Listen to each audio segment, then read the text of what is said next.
Estamos ahora listos para estudiar un tema que definitivamente es un tema que debemos considerar.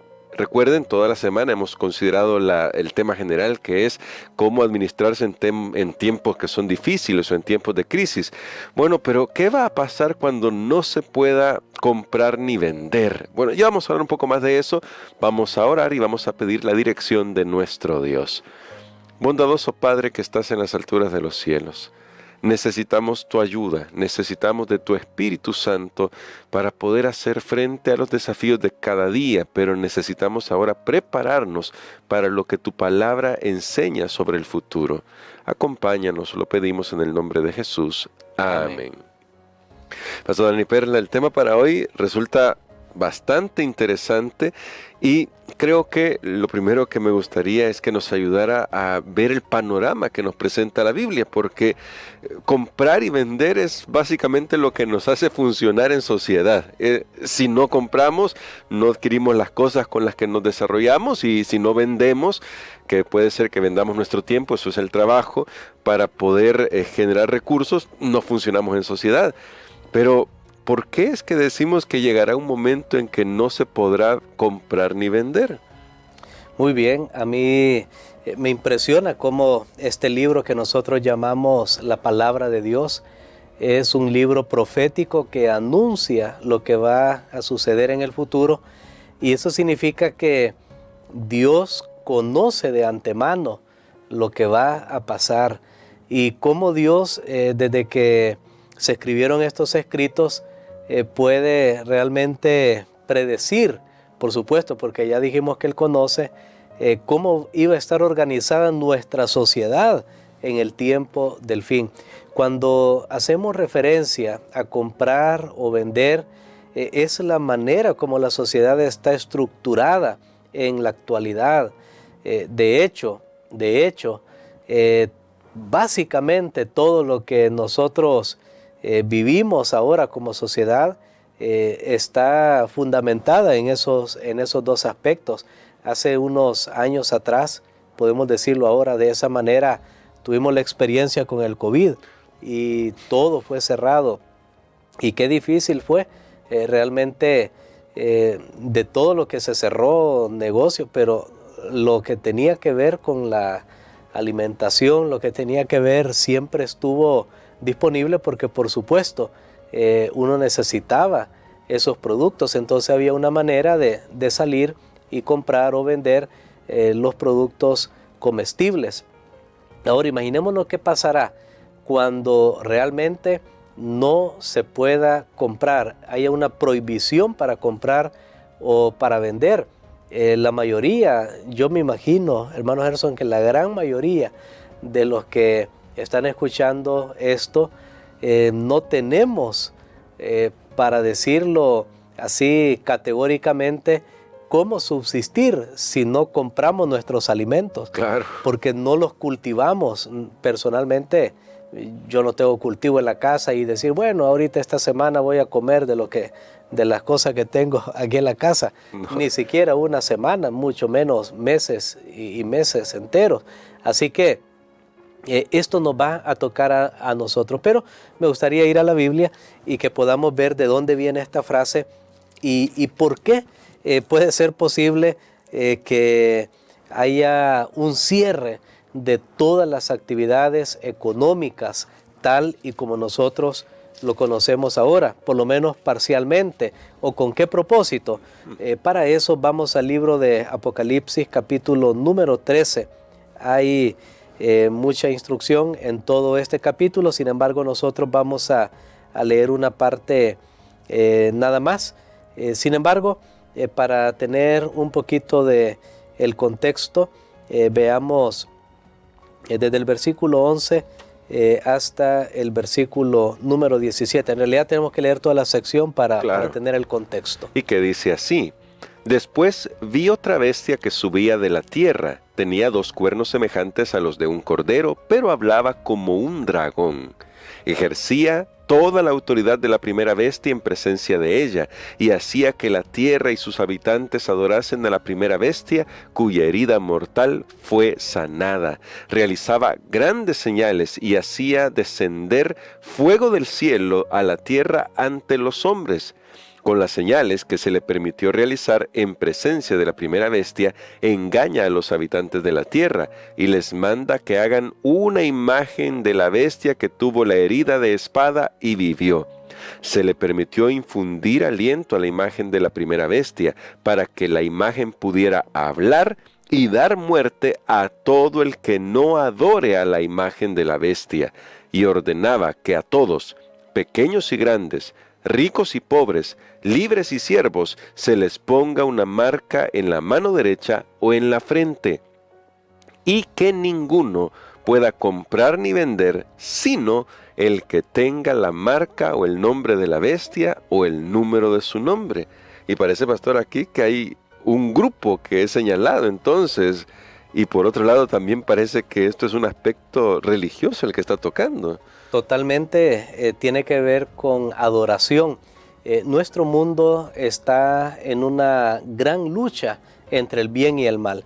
Y esta lucha debe llegar a su final, pero no va a llegar a su final sin un gran conflicto. Y entonces eso es lo que marca la pauta para lo que está viniendo. En el cierre final es como una pelea entre dos luchadores y cada uno está viendo cómo derrotar al oponente y de repente viene ya el momento que se va a terminar el tiempo para la pelea. Entonces cada uno ve qué puede hacer para ganar esta pelea. Pues esto es lo que está pasando. La Biblia dice que en esta gran lucha entre el bien y el mal, pues definitivamente Dios tendrá un pueblo, Dios tendrá sus hijos, pero también Satanás estará detrás de poderes que incluso, ustedes lo notan aquí en la lectura que tuvimos, dice que hacen milagros, sí. Hacen milagros. Por ejemplo, descender fuego del cielo a la tierra delante de los hombres. Y estos poderes que el enemigo va a utilizar al final de la historia de este mundo, es una mezcla de poderes políticos y religiosos de este mundo. Y ellos van a hacer algo. Como la prueba de lealtad a Dios consiste en guardar y obedecer sus mandamientos, y hay un mandamiento de esos que dice, acuérdate del día sábado para santificarlo. Entonces, lo que estos poderes van a hacer para tratar de asfixiar a este grupo que guarda los mandamientos de Dios es poner leyes que, por ejemplo, impidan a los que quieren seguir a Dios que puedan ejercer las actividades económicas. Y yo pienso que aquí, y es la reflexión que nos hacía nuestra lección, es que aquellos que entre más bienes de este mundo se posean, en ese momento se va a sufrir más. Y yo recordaba, por ejemplo, el caso de la mujer de Lot, cuando ella tuvo que salir de Sodoma y Gomorra. Probablemente ella tenía muchas cosas, su afecto estaba en cosas ahí de la ciudad, de tal manera que aunque a la fuerza ella recorrió parte del camino, su corazón estaba todavía en la ciudad y tristemente fue destruida. Y qué tremendo, pastor, porque entonces, ¿cómo podemos evitar la actitud de la esposa de Lot? ¿Cómo podemos, con todo lo que hemos aprendido, quiero decir, cómo podemos aplicar todo esto que hemos aprendido esta semana y estas semanas atrás, de tal manera que aprendamos, aunque que tengamos bendiciones de Dios, aunque Dios nos ha bendecido mucho, no pongamos nuestra fe en ellas, no pongamos nuestros afectos en ellas, porque un día podemos levantarnos en la mañana y saber que ya lo que tenemos quizás ya no vale. Bueno, es interesante que Dios, que nos formó, conoce la mecánica de nuestro cuerpo, de nuestra mente, conoce cómo funcionamos. Amén. Y Él sabe cuál es la manera de dirigirnos de tal manera que nosotros podamos ser del grupo que, a pesar de las amenazas que no puede comprar ni vender, van a seguir siendo leales y fieles al Señor. Porque yo creo que cuando nuestra subsistencia está involucrada en juego, definitivamente se toman decisiones y uno siempre toma una decisión para mejor. Sin embargo, ¿qué les parece? Apocalipsis 12 dice que los santos, los hijos de Dios, menospreciaron sus vidas ante la muerte, o sea, no les interesó morir, pero ¿cómo tomar una decisión para decir yo voy a morir por Cristo? Y usted hacía esa pregunta, ¿qué podemos hacer para que en ese momento nosotros estemos del lado correcto? Bueno, como Dios conoce cómo nosotros operamos y funcionamos y que necesitamos desde ya ir haciendo ajustes en nuestra voluntad y en nuestra mente y en nuestro corazón, me llama la atención que Dios relaciona uno de los mandatos que hemos estado estudiando durante estos meses. Dios lo relaciona a lo que es temer a Él, porque si aprendemos a temer a Dios no vamos a temer a nadie más. Y ese es el punto. Si aprendemos el temor de Dios, que sea primero en nuestra vida, entonces no vamos a temer aunque alguien venga y nos amenace.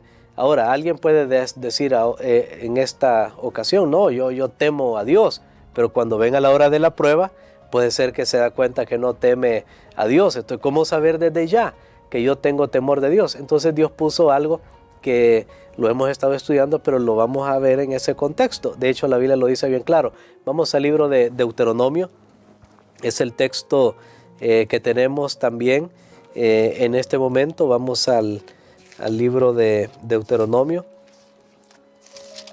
El capítulo 14 tenemos en nuestra lección, ¿sí? Los versículos 22 y 23. Que dicen así: cada año apartarás puntualmente el diezmo del producto de tu campo, y ante el Señor tu Dios, en el lugar que Él elija para morada de su nombre, comerás el diezmo de tu trigo, de tu vino y de tu aceite, y los primogénitos de tus vacas y tus ovejas, para que aprendas a temer siempre al Señor tu Dios. Muy bien. Quiero hacerles una aclaración antes de explicar. Aquí estoy hablando del segundo diezmo. Claro. Porque dice que lo podían comer delante de Jehová y el primer diezmo no se podía comer. Pero ahora, si el segundo diezmo, Dios dice, tenía el propósito de hacer que las personas aprendieran a temer a Dios, pues cuánto más también el primer diezmo. De hecho, no puede haber un segundo diezmo sin el primero, si no, no sería el segundo. Es como un edificio. Si yo digo, estoy en la segunda planta, tiene que haber una primera planta. La segunda no puede estar en el aire. Entonces, ¿qué quiero decir con esto? Que Dios dijo, yo he puesto este sistema para que ustedes aprendan a temer, a reverenciarme, a respetarme. Quiere decir que poco a poco, cada vez, hermano Gerson, que una persona dispone de dar a Dios los diezmos y las ofrendas que correspondan, esa persona se está preparando sin saberlo. Yo en este momento no pienso en ello, pero se está preparando para la gran crisis final que va a venir en la historia de este mundo. Y no es en teoría, porque no se trata de decir, sí, yo creo en Dios o yo voy a ser fiel a Dios en la crisis final. No, lo vamos demostrando paso a paso cuando decidimos ser fieles en nuestra vida cotidiana, como lo menciona este texto. Y qué importante es eso, pastor, porque al final el que piensa que va a ser fiel al final sin haber hecho la preparación previa es como el atleta que piensa que va a rendir bien sin haberse entrenado antes. Definitivamente no puede haber un rendimiento. Uno dice, no, si yo no calenté y corrí 5 kilómetros, sí, corrió 5, pero no podría correr esos 5 kilómetros con un grupo de atletas entrenados y ganar.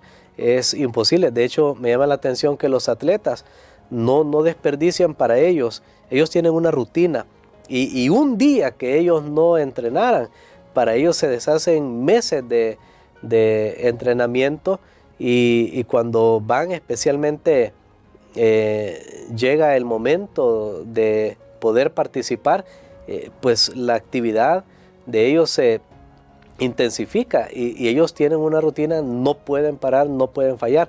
Pues esto es lo mismo para nosotros, siendo que usted puso esa ilustración, me parece muy buena, porque definitivamente nos hace una invitación para ejercitar nuestros músculos espirituales y estar preparados, porque lo que está viniendo, la palabra de Dios dice, no ha sido nunca antes desde que hay hombres sobre la tierra. O sea, el tiempo de angustia final superará a todo lo que ha habido antes en la historia de la humanidad. Y para nosotros creo que será más difícil porque no hemos estado viviendo en una angustia como personas vivieron en épocas pasadas. Y por eso, pastor, quisiera que nos ayudara a orar, porque definitivamente hoy tenemos que tomar la decisión de serle fieles a Dios. Y porque, como ya decía nuestro pastor, esto va a fortalecer nuestros músculos espirituales, y vaya que necesitamos eso, pastor. Amén. Padre, te damos gracias, Señor, porque tú nos preparas desde ahora para las pruebas que van a venir.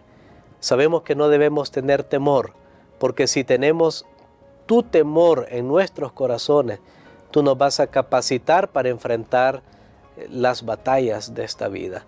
En este momento te pido por cada persona, Señor, que tal vez no ha considerado que esto sea de suprema importancia en su vida.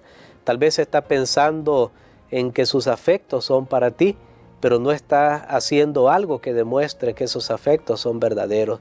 Ayúdanos, Señor, para que podamos actuar de acuerdo a la fe y a la convicción que tenemos, y ayúdanos que ahora poco a poco podamos ser fieles. Lo pedimos en el nombre de Jesús. Amén.